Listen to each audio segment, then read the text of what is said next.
Okay, so let's see how much money we can make by sticking our savings in a bank account and doing absolutely nothing.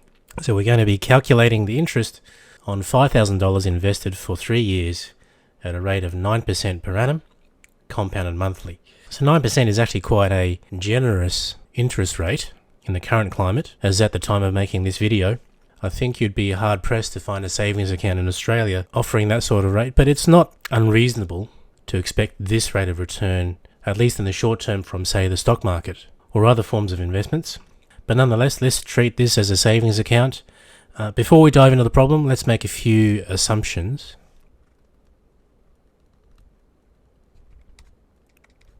Basically, we're going to assume that we're sticking $5,000 and locking it away for 3 years, so there's no money going out. So the nasty tax man is not going to take any tax from the interest we make. We're not going to be tempted to take money out for any frivolous spending. And the bank's going to calculate and pay interest monthly.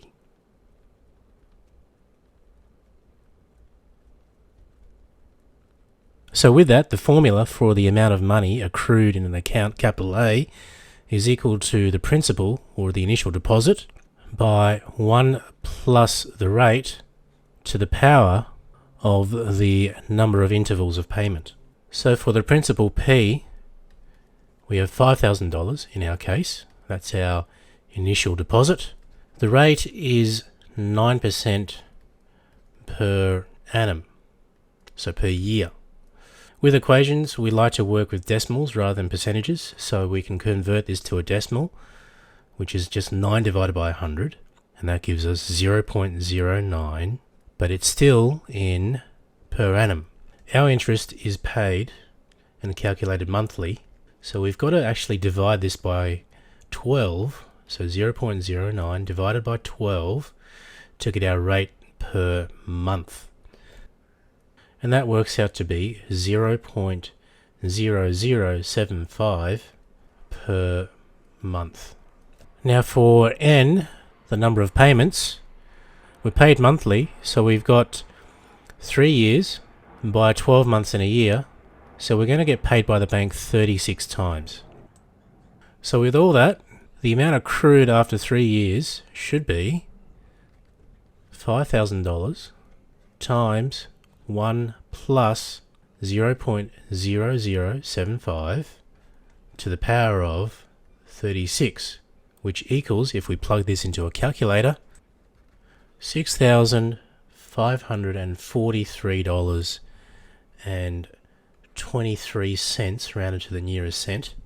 So that's quite a good increase after 3 years, and that's the total amount after 3 years.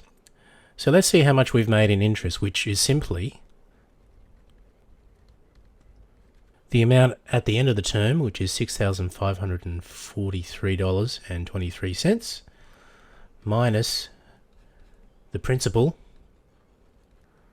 the amount deposited, and that works out to be $1,543.23. I'd say that's pretty good for doing nothing for 3 years. What do you think? Let me know in the comments below. If you have any other questions, ask them in the comments below as well. If this has helped you with your studies, please like it, share it with your classmates, and subscribe to my channel. Best of luck with your learnings and studies. I'll see you on the next video.